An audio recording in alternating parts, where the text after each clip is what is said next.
Welcome to the Channel Chat podcast.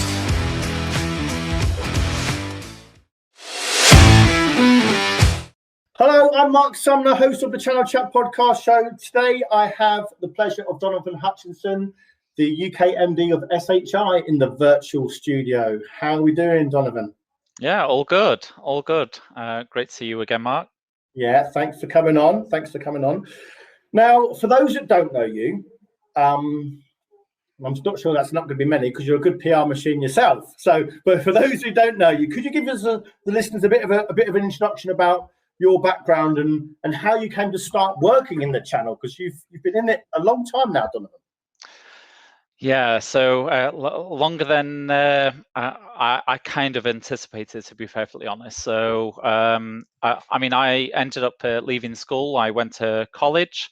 I did MVQ in horse husbandry and equine science, and my MVQs in horse care, to become a teacher, to help teach people how to ride and to work very closely with horses.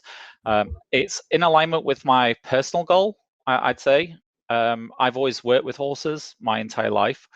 My mom had stables, and we had our own horses. As a whole, I'm probably the only one within my family, my brothers, who kind of picked it up. But overall, I want to set up a RDA facility, which is the Riding for Disabled Association facility. That would allow me later on in life to be able to help develop and work very closely with disabled children, disabled adults, through horsemanship, and working very closely with some very majestic animals overall. Yeah, absolutely. So how come that route didn't happen straight away? How come you got into the IT channel? So I ended up, as I mentioned, I was in college. I then left to go into the armed forces, which I'll talk less about. But when I came out the armed forces, in the armed forces, I went into the lifeguards, and I really enjoyed that. But when I came out of the lifeguards, I was fairly bored. I didn't know what to do. It was actually my mom who got me an interview over at what is now Insight at the Sheffield Technology Building. And I went there for an interview. I was interviewed by Emma D'Souza, and also by Emma had just started as well, and also by Angelo Di Ventura. And I walked out and was given a job straight away as a hunter. And Mrs. Hutchinson was the person that got you the interview. She arranged it for your mum, did you say? Well, no, my mum actually arranged the interview for me to go and look at something that was local, and was in sales. And Emma had only just started that very week, so fairly new. So she sat in on the interview. There was also somebody else who I can't think of a name, but she was also one of the other managers. She was actually conducting the interview, but it was to go into what was formerly known as Team Crooks, and which is Emma D'Souza's original last name, so maiden name.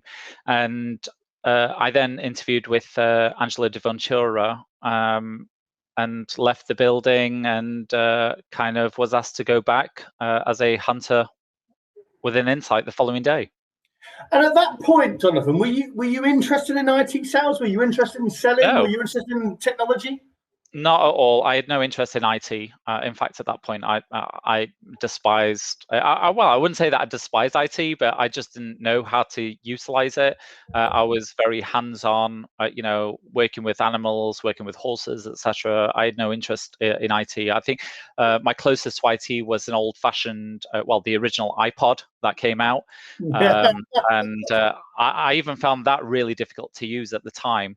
So I had no experience of working with Microsoft Word or Excel or anything. And one thing I would say is that many years ago, when I did go into Insight's organization, they had a very good onboarding program at that point. Really? Okay. So you went in as a hunter, How long did you stay in that role for? I stayed in that role for a couple of years, and then I actually moved out of that role, went into bids and tenders, or bid desk, effectively, where I started negotiating bids and to help salespeople earn a lot more money. And after a period of time of making a lot of people a lot of money, I was then asked by the then Judith Horton, who was the enterprise sales director, to join the enterprise sales team. I went in as an internal account manager. I stayed as an internal account manager for 3 weeks, and was promoted to a client manager, and quickly built up a book of accounts from scratch. And throughout my I evolved within the enterprise sales team, had some really good mentors. So Julie Marsland, still to this day, is an amazing mentor, great friend, over the years. By then, we went through the acquisition of Software Spectrum, and we had Olaf Ackerman, who was the enterprise sales director at that point, and he put me in a role to become fully external as a client director. And I became the top salesperson over at Insight for a number of years of my tenureship. Yeah, fantastic. You mentioned there about building a book of business up from scratch, etc. How hard do you think it is now, in 2021, to build a book of business up from scratch if you haven't got any context? So, say for instance, there's a young graduate or a young apprentice who wants to come out. He wants to come to SHI or another reseller in the country. How hard is it now to build a book of business?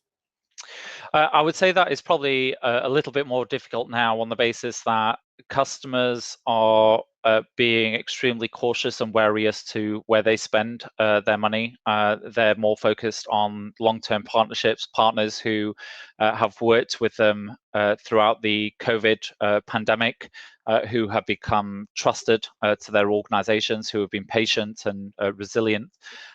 So I think anybody going into the industry who is looking to hunt, it will be difficult. But on the other hand, customers are also open to looking at ways to reduce their cost overall. Having come through the pandemic, it's not just about price, it's about the service level, it's about being able to get product to end users, so homes predominantly. And I think that it's a bit of a mix. I would say it's difficult in the sense that people are loyal to those who have helped and supported them through the pandemic, but at the same time, I think that they're fairly open to change.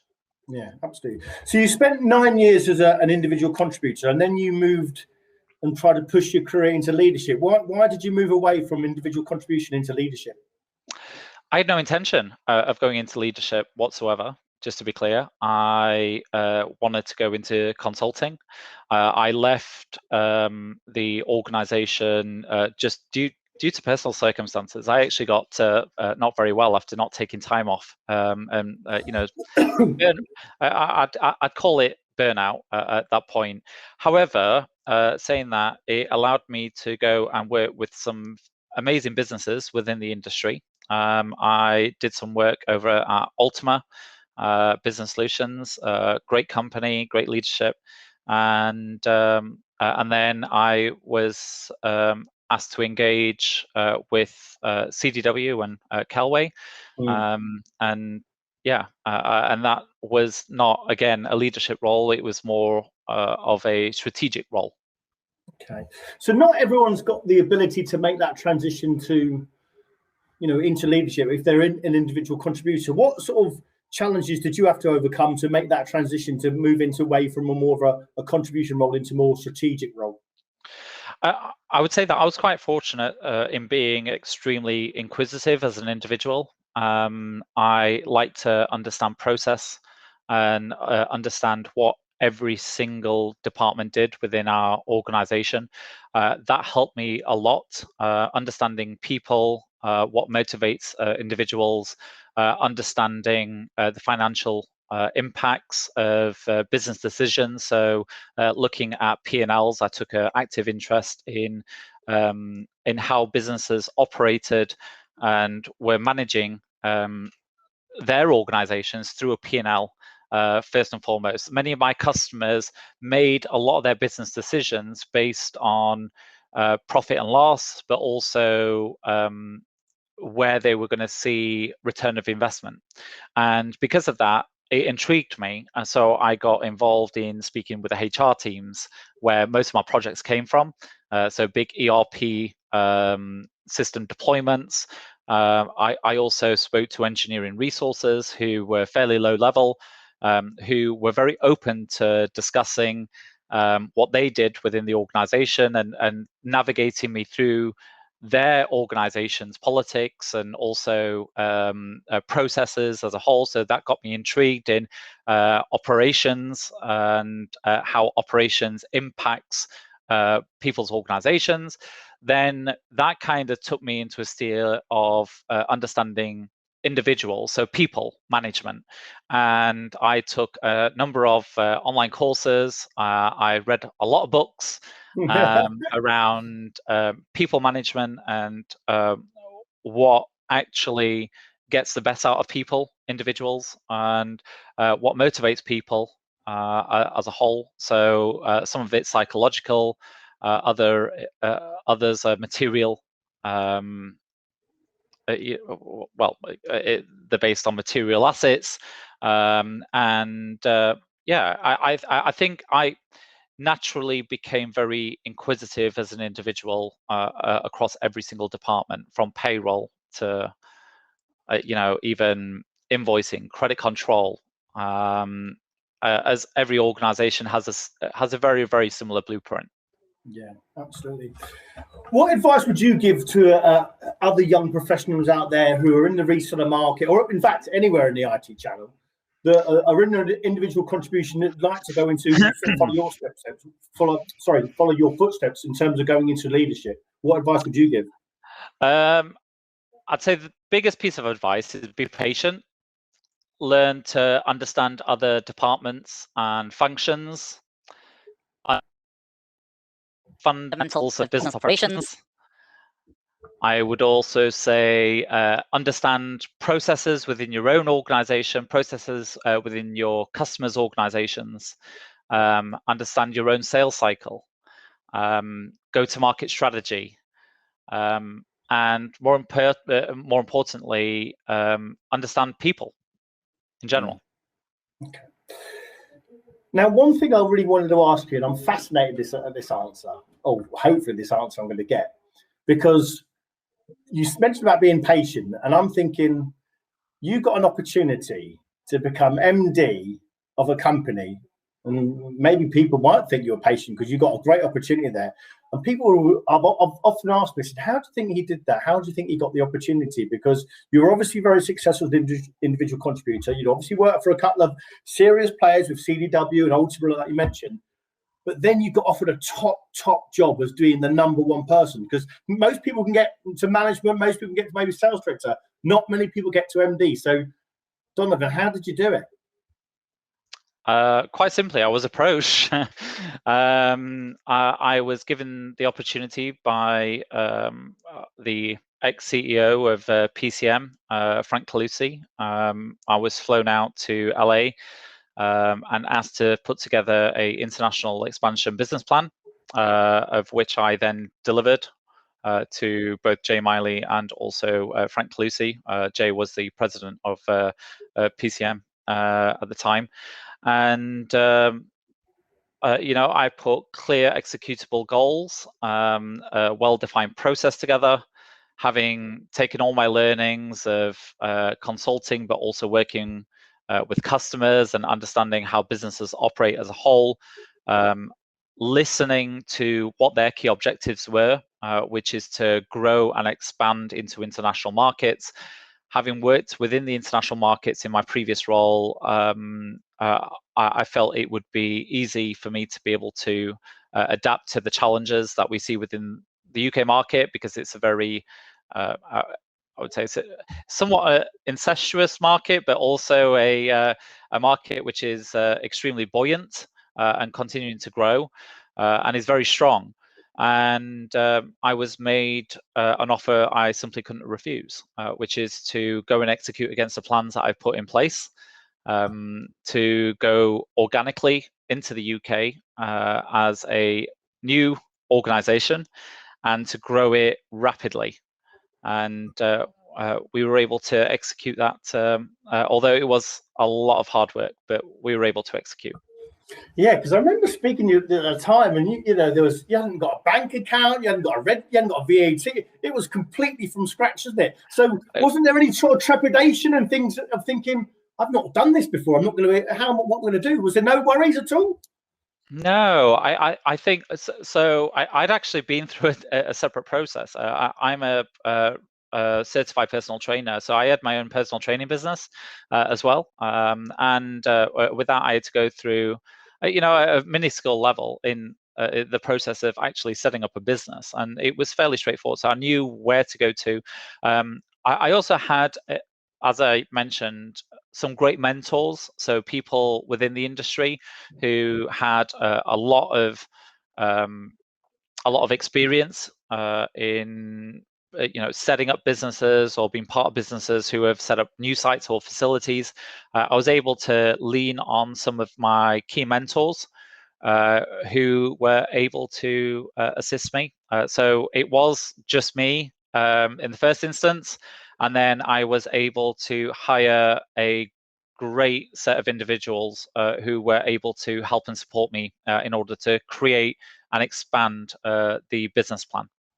When I spoke to Emma D'Souza a few weeks ago, she told me and expressed the importance to me of having mentors throughout her career. Would you go along with that? Would you say mentors have been intrinsic to your career development?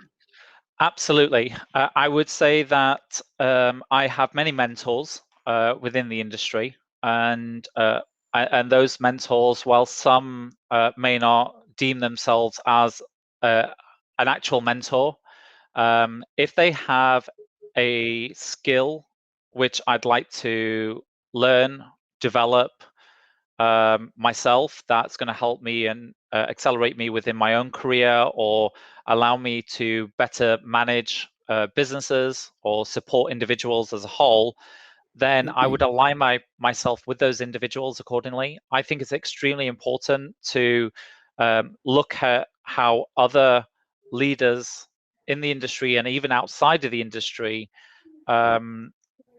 work with companies, work with individuals, people as a whole, and having that mentor or having someone that you could look up to is absolutely vital and key. I've had mentors from day one. My main mentor, I would say, within the industry has been a number of people. It's not just been one person. Really? From the likes of Angelo Di Ventura to Julie Marsland. Julie had great operational skill sets, and still does, and is someone I value and trust, and has steered me in the right direction throughout my entire career, and I've been quite vocal about that to everyone I've spoken to.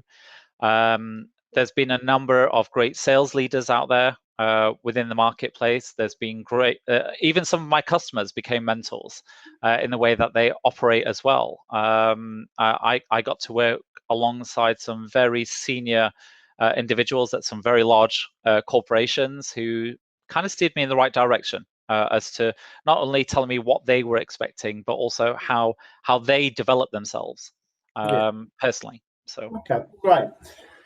Let's bring it up to speed. So you obviously you did that gig at PCM, executed to Insight, you moved on, and then you've got the job as the MD of SHI. So tell me about that. How you come to, what was why were you interested in approaching them and in joining them? SHI really intrigued me as an organisation, as they have been somewhat. They've been somewhat quiet within the UK for many years, although they've been present in the UK for over 20 years. So it's the factor of the unknown. And what really intrigued me about the organisation is the sheer amount of opportunity that SHI has as a global corporation. I think my level of understanding of SHI prior to even looking at them or even having any discussions with them was that I had no opinion of SHI whatsoever, because they weren't really within the UK, whilst still being in the UK, if that makes sense. Yeah, And no, they're not an organisation that I'd ever really competed with.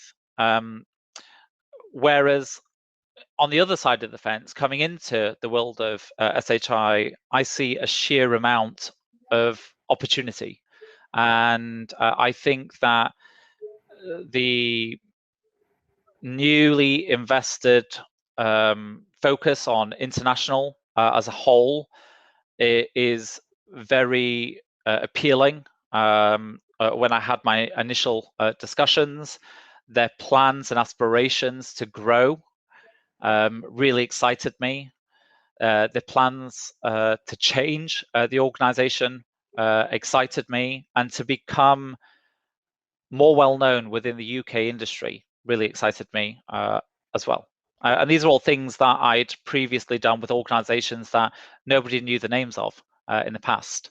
So naturally, I wanted to, looking at SHI, I thought the opportunity for an $11 billion corporation to become more well known within a very saturated market where they've been in place for over 20 years excited me as a whole. Yeah, and how challenging has it been joining SHI and starting a new role as an MD during the pandemic? It must be quite challenging joining, because you might not have seen all your staff for one. Yeah, I would say it's been interesting because majority of my interactions have been via video, via Teams meetings, etc.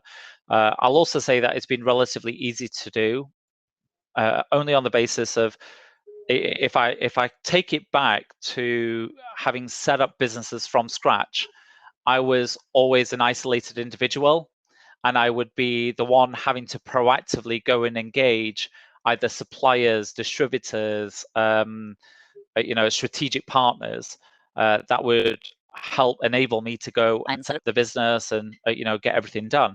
And I've kind of seen exactly the same within SHI, although SHI is very well established, great processes, great systems, and great people, in the sense of, with all the recent changes SHI have done as an organization, every single person in the UK or every single person I've engaged with has been extremely receptive to those changes. And I think it's because they've always been resilient. There's people who have been here for 20 plus years within the organization. So coming in to an organization which is established, but you've got that tenureship of individuals, I thought that there was going to be a bit of negativity or people didn't want to engage, but I think that they were genuinely interested in learning about different organizations, or learning about what the rest of the industry is doing, how can they change, how can they adapt to change. So it's been really, really easy to engage, in all honesty. And I think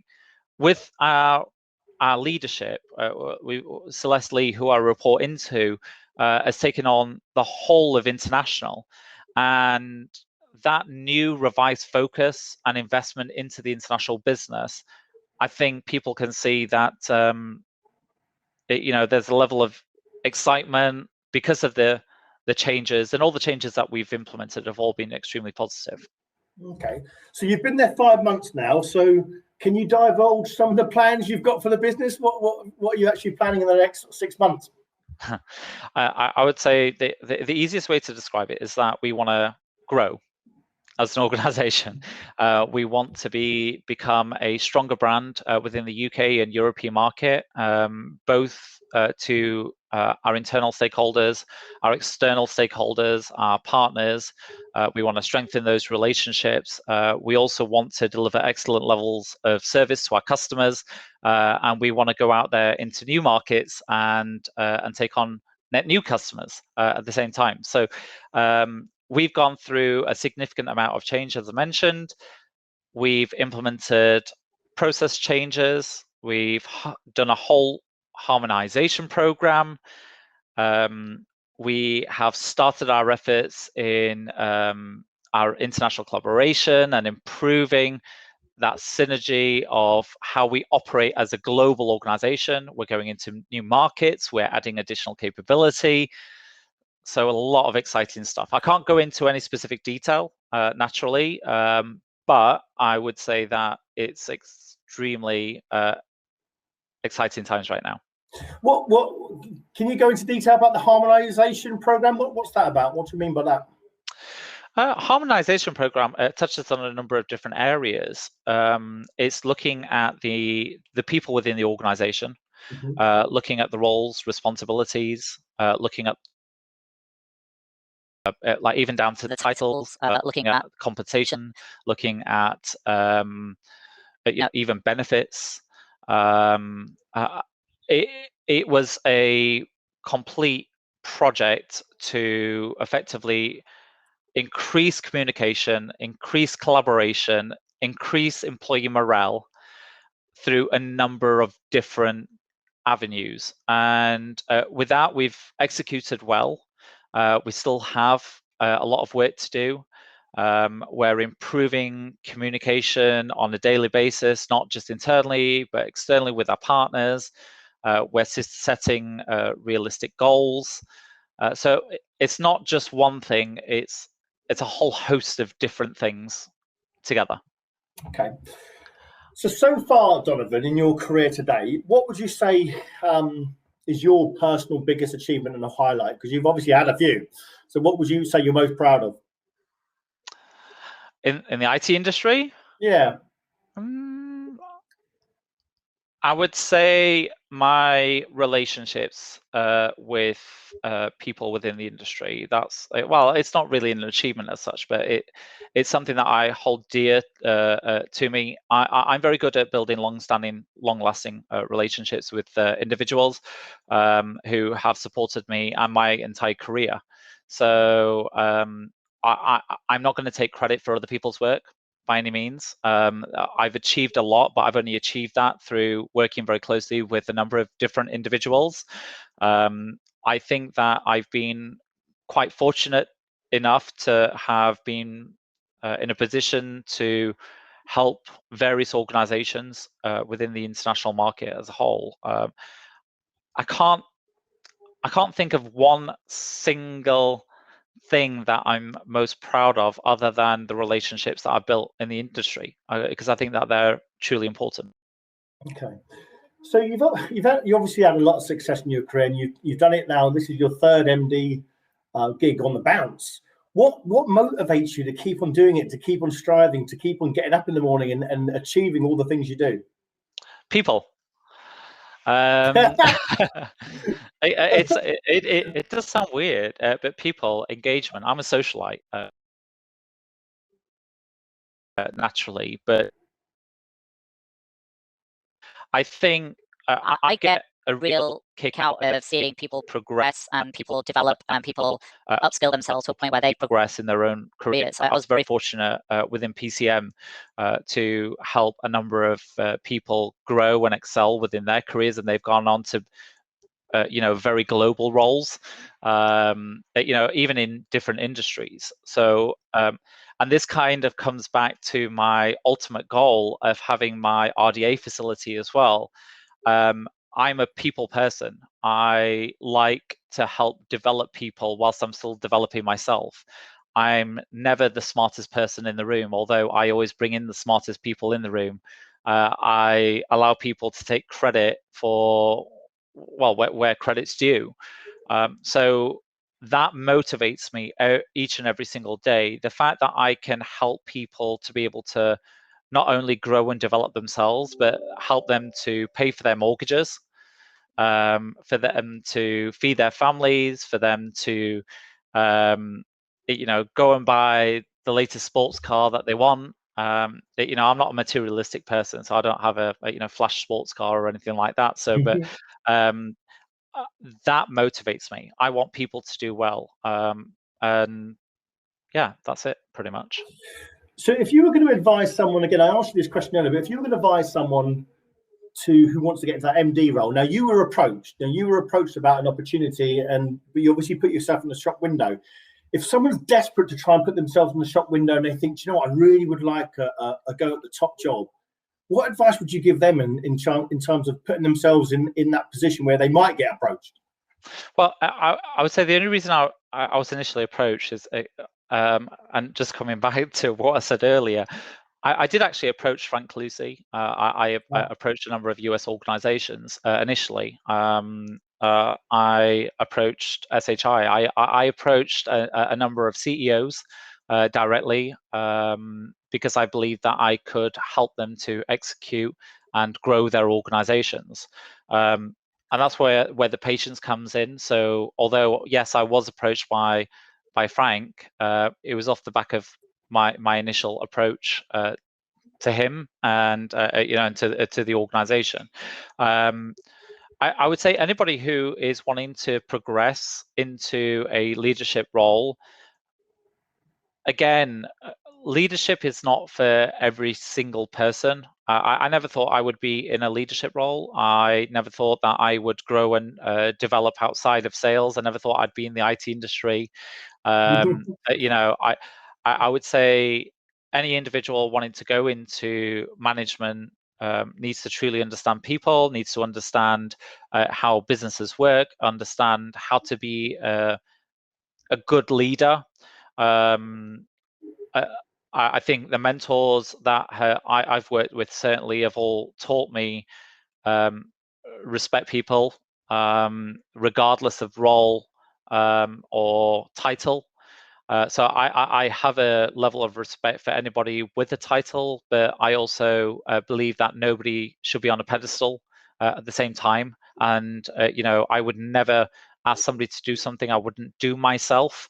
So I think anybody who is looking to go into a role of managing director, although yes, it's a title, but a managing director is there to support the rest of the organization, to learn about what the organization actually does, learn about its strengths, learns about its weaknesses, is there to be able to help and support their teams where required.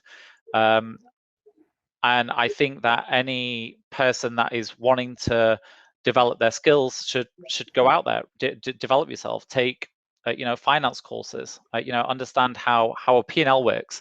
I would absolutely recommend that. It was actually somebody who told me to go and do that many years ago, and I thought, I don't want to get into finance. I don't want to, go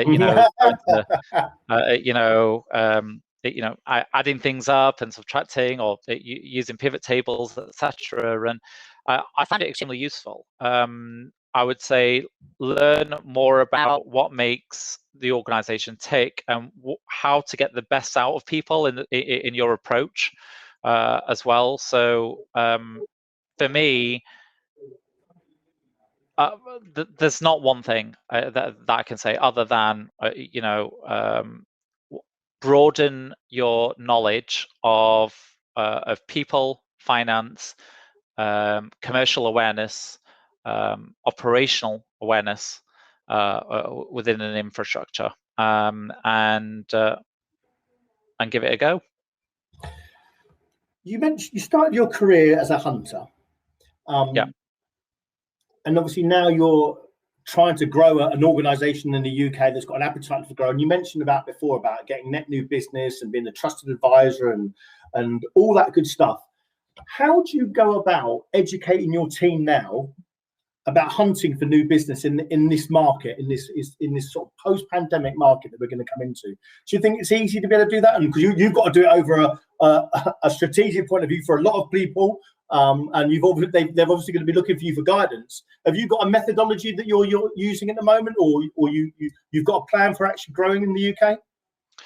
Yeah, I mean, I'm bringing everything back to basics right now. So what I mean by that is getting sales individuals to understand their customers, understand the why SHI, what makes us a great company, what the services that we offer. I think that if you understand your business and understand the different departments, understand the people within the organization, and know exactly where to go to, customer. So I think before you even pick up a phone, first understand your business. Understand what your go-to-market is. What are your offerings? What are your strengths? What are your weaknesses? Your weaknesses are just as important because you need to be able to say no to customers at the same time. I've literally scaled it back. The difference within SHI is we've got a significant amount of opportunity to grow and develop our existing customers, and that's kind of our key focus, as well as going into new markets. So it's a slightly different tact in I'm still pulling people back to understand the basics in getting to understand the business, but at the same time, I'm also training and educating them on our strengths, our weaknesses, and also the partners that we have, and improving those partnerships before they pick up a phone to a customer. When they do pick up the phone to a customer, I always say to every single salesperson, embrace rejection, and be resilient. And my first customer put the phone down on me 3 times because I was a hunter. And it was the 4th time that when I spoke to them, they became my biggest customer throughout my tenureship, my first sales role for many, many years. And I've all become great friends as well outside of work. I would say be persistent, don't be annoying, be persistent, be credible, have some integrity, and understand your business. And it's as simple as that. And my last question for you, Donavan, what are you, and you've touched on it already, you've touched on a couple of things already about this, but what are your future ambitions, both personally and for the company? So I'll start off with the company. My ambitions, my personal ambitions, and I think very much in alignment with the aspirations of the business, is to grow and expand the UK and European organization and footprint, enter into new markets. We want to increase our capabilities, and you'll see hopefully the output of that in the next few months.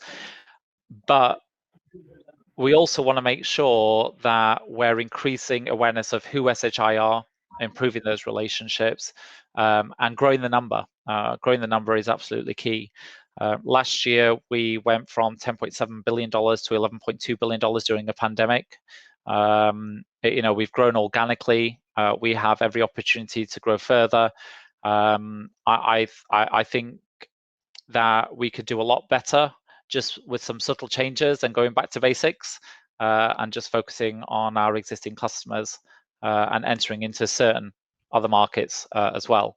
So simple answer to that, one word answer would be to grow. Mm-hmm. From a personal aspiration perspective is I absolutely believe that SHI as an organization has everything that I've been looking for as an individual in terms of the way that employees as a whole have the opportunity to grow and develop, their values as an organization. I also I'm quite fortunate to have taken on a great team where we have an even split when it comes to diversity and inclusion as a whole, and I am proactively flying the flag for diversity and inclusion for the UK and Europe for SHI right now, and more to come on that. But we are at around 47-53% male to female ratio, so Brilliant. we've still got some work to do. I think that's really appealing to me. We have amazing leaders in that of Ty Lee, Celeste Lee, Melissa Graham, and some other very influential leaders within our organization that I can learn and acquire certain skill sets that I've been longing to acquire, so I can develop myself, and that's what really excites me. So longer term for me is to continue upskilling myself, adding more strings to my bow. That would eventually, when I am able to retire, be able to retire, have known that I've done a great job, and set up my own RDA facility. Donavan, you've been a great guest. Thanks so much for your time. All right, thank you. Take care.